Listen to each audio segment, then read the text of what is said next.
আসসালামু আলাইকুম, আমি সাদিয়া আফরিন। আপনাদের সবাইকে ওয়েলকাম করছি আমার আজকের ব্লগটি দেখার জন্য।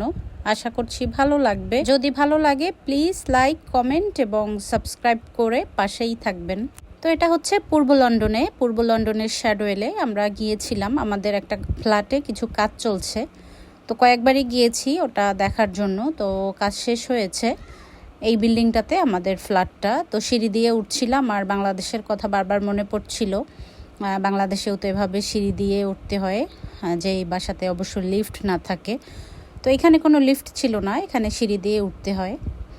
তো আমরা উঠে যাচ্ছি একটু দেখার জন্য যে কি কাজ করলো, কাজটা কমপ্লিট হয়েছে কিনা ঠিকঠাক মতো, আর ভাড়াটিয়াদের সাথেও একটু টুকটাক কথা বলার জন্য। তো গিয়ে দেখলাম আর কি মোটামুটি সব কিছুই ঠিকঠাক মতো হয়েছে।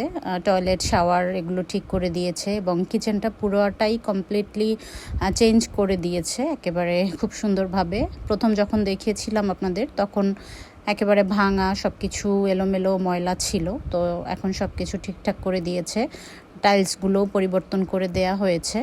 তো আসলে এগুলো নির্ভর করে ভাড়াটিয়াদের উপরে, তারা কিভাবে এটা ব্যবহার করবে, কিভাবে রাখবে, কতটুকু পরিষ্কার করবে। ভালোভাবে যত্ন সহকারে রাখলে অবশ্য অনেক বছর ব্যবহার করা যায়। তো এই তো দেখছিলাম ঘুরে ঘুরে, আর আমাদের সাথে মিস্ত্রিও ছিলেন, উনিও দেখাচ্ছিলেন।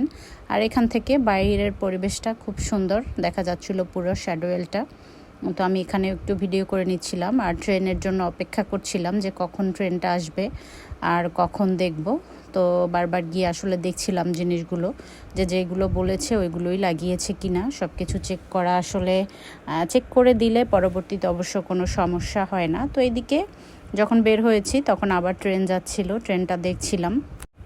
বাচ্চারা গাড়িতে ছিল, যেহেতু বাচ্চাদের স্কুল বন্ধ, তো বাচ্চারা আমাদের সাথেই ছিল।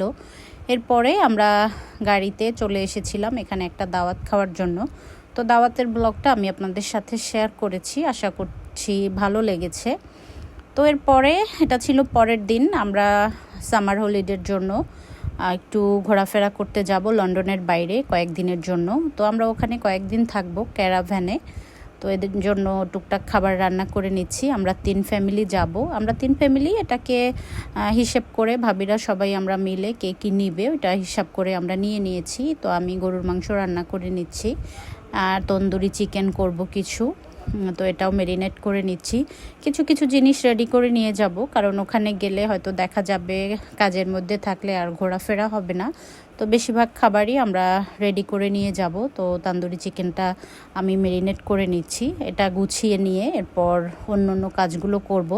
আসলে 3 দিন বা 4 দিনের জন্য গেলেও দেখা যায় পুরো একটা সংসার নিয়ে যেতে হয়। এত কিছু নিয়েছি, এতগুলো ব্যাগ হয়েছে, আসলে চিন্তার বাইরে। তো যাই হোক, এটা ম্যারিনেট করে কিছু সময় আমি রেখে দিচ্ছি।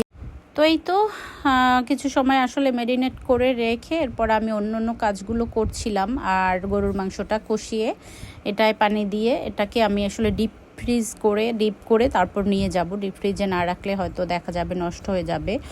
আর আমরা যেদিন যাব ওই দিন দুপুরে আমরা পথের মধ্যে আমি বার্গার নিব, এক ভাবি স্যান্ডউইচ নিবে আর অন্য এক ভাবি শাওয়ারমা বা র্যাপ নিবে। তো আমি কিছু বার্গারও রেডি করে নিয়েছি সকাল সকাল ঘুম থেকে তো বার্গারগুলো আমরা পথের মধ্যে যে এখানে একটা জায়গা পাবো বা লাঞ্চের টাইম হবে তখন এগুলো আমরা খাবো। আর ভাবিদের সাথেও তো বিভিন্ন টাইপের খাবার থাকবে। তো কিছু কাবাবও নিয়ে নিচ্ছি, এটা হয়তো আজকে যেদিন যাবো ওই দিন রাতে অথবা অন্য একদিনের জন্য। আর এইদিকে আমি ব্যাগ গুছাচ্ছি, মানে যত কম করার চেষ্টা করছি ততই দেখছিলাম বেশি হয়ে যাচ্ছে। টেনশনে ছিলাম গাড়িতে এতগুলো ব্যাগ ধরবে কিনা। তো আসলে চেষ্টা করছি কম করতে করতে অনেকগুলো ব্যাগ হয়ে যাচ্ছে। তারপরও দেখি, ট্রাই করবো আর কি, পরে যদি কিছু কমানো লাগে কমিয়ে দেব। আর এইদিকে আমি আমার গাছগুলোকে পানি দিয়ে যাচ্ছিলাম। 3-4 দিন আসলে যদি না থাকি, হয়তো 3-4 দিনে তো আর পানি দেওয়া হবে না, অবশ্য প্রয়োজনও হয় না। 3-4 দিন বা 1 সপ্তাহ একটানা না দিলেও গাছগুলোর সমস্যা হয় না, ভালোই থাকে। তো সব কিছু আসলে গুছিয়ে নিয়ে এরপর আসলে বের হওয়া মানেই একটা কঠিন একটা অবস্থা। তো বেশি দিনের জন্য নয়, মাত্র 4 দিন থাকবো। আর ক্যারাভ্যানে কখনো আমি থাকিনি, প্রথমবারের জন্য থাকবো। তো আসলে এক্সাইটেড ছিল। আমরা আসলে সবাই খুব এক্সাইটেড, কেউ কখনো ওইভাবে থাকিনি ক্যারাভ্যানে। তো এদিকে আমি গাড়ির মধ্যে ব্যাগ রাখছিলাম আর আমার টেনশন দূর করছিলাম কিছু সময়ের জন্য, একটু বেশি চিন্তা হচ্ছিল। তো একের পর এক ব্যাগ, আবার একটা এক্সট্রা হয়ে গিয়েছে এখন।